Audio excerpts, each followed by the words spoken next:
ya dedicate kutwalete. Nebaza Katonda case. I want to thank all of you all abali mabega team yange.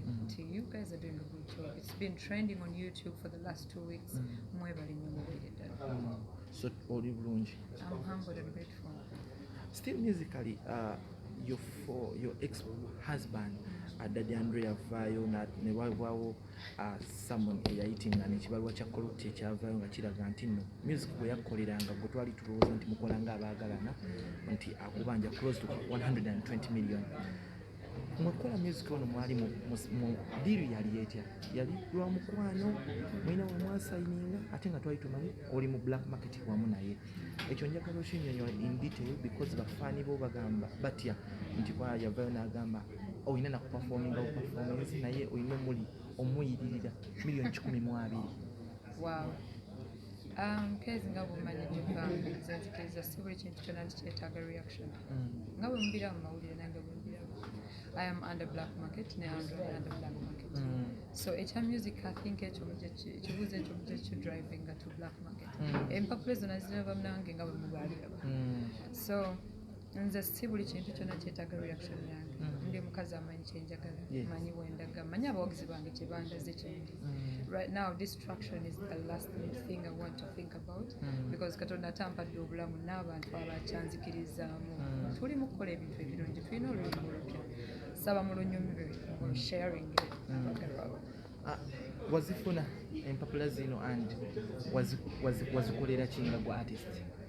Kyengambe kezi nti zinange byambawulire nga gwewulira. Tebakutuukirirangako? I don't know anything about it. Tewali yaŋŋaanye okuperforminga ku nnyimba zonna. Basically mwakola nnyimba ki na ki? Because mulimu collaborations ezo, mulimu ne singles. Twali tumanyi mukikola out of love kubanga is a good writer, good producer, and I think now wali a very good wife. Like I said, Case, together reacting at everything that is thrown at me. I'm a very strong woman who knows what I want. Bino byonna bimuwulira nange mbiwulira nga mbiraba nga bwe mubiraba ate mbiwulira nga bwe mubiraba. I am working, I'm performing, I have a show in Dubai over the weekend. Yes. So nsabye abawagizi bange basooke bave ku bintu byawulira. At least nfudde njaga kwebaza Case okuvaayo n'ekimbuuzaako nti at least nfunye omukisa okukitangazaako abawagizi bange. I have management, I have my lawyers. Anything to be said above from what I've said, bajja kuba bakibagamba. Wali ku Sun Media House a couple of weeks ago, novaayo n'ogamba nti ensinkano ya Spice ne Shiba omu yakikola ku lo realistically because nawe oyagala nnyo ebyeddala, omulala yali takikoze ku lo and ng'oyogera ku unity yeetaagibwa tuleme kuseeringa kifaananyi nti mu media twegase naye in actual sense si kituufu. Kiki wali insinuating amene embeera? I was not pointing at anyone, as I believe Case being real, you don't need to be real to the public. You need to be real to yourself. Yes. What's real wasn't supposed to come out to be in the media. Because why in all these years right now making media? I don't know. Anyway, I didn't know. My point, I wasn't pointing out anyone. I was just being open to everyone because I love unity. I love seeing ladies to work together. I definitely support women working together, but I don't trust that we have to do it in public. Go to chikiriza mu kamera. Byakiwanya. Kyogera tosobola kunkubira ssimu ne tugenda ewaka ne tusootinga ensonga zaffe. Abantu baagala music Case. Abantu baagala tubawe music like seriously. Mwa situation wayitibwa tewayitibwa? Nga twogera ku bakyala n'abakyala okukolagana. Wayitibwa okubaayo? Yeah, by reaching out management yange, but I was visited by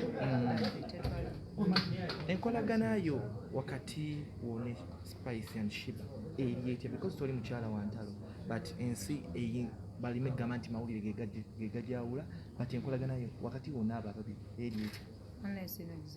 I respect their hustle. I really support their hustle whenever I can. Sina chibalaga, but we are all in the same industry. Why would I hate on the men? I don't compete with none. They've said if singed at Tambla, but so we are not different. Waliwo ekirumya omutwe and it beats my mind. Omuntu gwe wali osuzeko naye mu nju, omuntu gwe wali okeddeko namutwalako ne mbakaddebo mu lulimi lwaffe lwe tuyita olulimi lwaffe n'abanga kukola ebyekiyaaye kiki ekikugira ku mutima? That is Andre. You have to be humble in life. Mu buli kimu mu bulamu mu nsi buli kimu kisobola okukyuka, but then that doesn't have to break you, it has to make you. Tomenyeka mutima mu biro byonna Andre byakola bye tulaba. Menyeka naye Katonda mulamu akyaŋŋumya nti waliwo ebisinga ebiba bibaawo, waliwo byampadde mu bulamu, waliwo byali mu kunteekamu, waliwo byali mu ku companies zino they're reaching out to me, so there's a lot to be grateful for than to be regretting. Omuntu ayinza tuleka n'agamba nti lino bbuba abikozesa bbuba, naawe kennyini osanga okyalimu kalya endeka mwoyo nti oba oddeyo naye ng'ate ogamba ensi enaalaba etya. Mutuuseeko wamu ne mugamba kati tutandike okwogerezeganya muleme kuba nti nno musikaŋŋaana abaali abaagalana ne mugenda ne mubakadde. Tewali munaye kusikiŋŋaana kuliwo, kusikagana muguwa kuliwo. Kyemanyi management wange ali in good terms with Black Market. Tewali kusikiŋŋaana muguwa kuliwo nze ne Andrew, tewali. Wabanga waliwo yasobola okuvaayo nakyogerako, but me I have my management. I think out there it's very open. Mu ngeri gye nkolamu ebintu byange siri mu kukuta nti I want to get back to him. Reaching out for business, we are open. Naye si byabufumu. Yali si bwaki?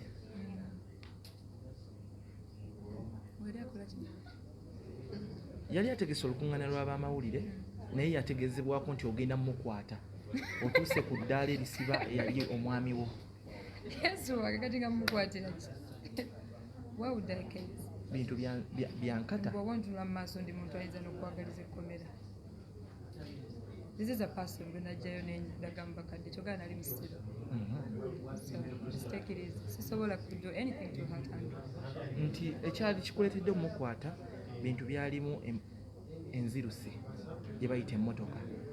Wateekamu amaanyi go mangi nnyo ne weegulira emmotoka, unfortunately nti n'agikyusa mu lukujjukujju n'atwala emmotoka yo n'agitunda. Ebyo bintu byajja mu mawulire nga tetutegedde because I have a lawyer, I have a manager, tried to be handling nzenga. I don't know how it got into the media, but I think ojabuuza Derek more than that. So si yene emmotoka ya Derek yawabula eri nkadde, ekyo kyekka kyenjagala. Oba ntegedde kyenjagala otereeze nti si ye ya Derek gye yagaba ku Serena. Si ye. Ekyo kyenjagala straight to the camera. Are there two different markets? Yanjawulo. Markets eriwa yonna gye yatwala. Enkadde. Gye yatwala. Neba kitumusonyiwa kulo. Tetumuliiko, it's just things management yange teya handling nga bo tetwayagala mutwala mu community world. Just such things as bawa kapera. Wanji n'amasogo gampita pizza bya kyejo siswala. Wanji newemba n'ebyokola mbirekawo tukewo bakayimba kange wekali ku YouTube.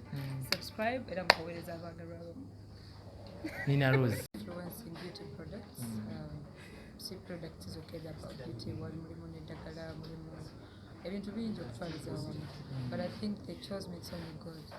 They reached out to me just like any other artist, and then they gave us the deal. The manager was enough to be reaching out to coming out to an agreement of 6 months running contract. Kyekikuteeka nti mu position nti yegwe yabadde legit artist okuba nti nno okola mu bino because. But still I'm not saying those that are doing it, I'm putting them in fear. Buli mukyala yenna anoonya where they stand confidently and they feel confident about themselves. But all I can advise is always find out to try so hard to use authentic and organic products because skin will be damaging kizibu okugizaawo. Their products are really nice, and I advise every lady to reach at least that because every month because it's example sabuni wawe eddagala lyabwe ly'amannyo lotion yaabwe. I feel like every lady deserves to have a very soft and moisturized skin everywhere they go. Tuveeyo twogere musically wakati oluyimba. It's a nice video one.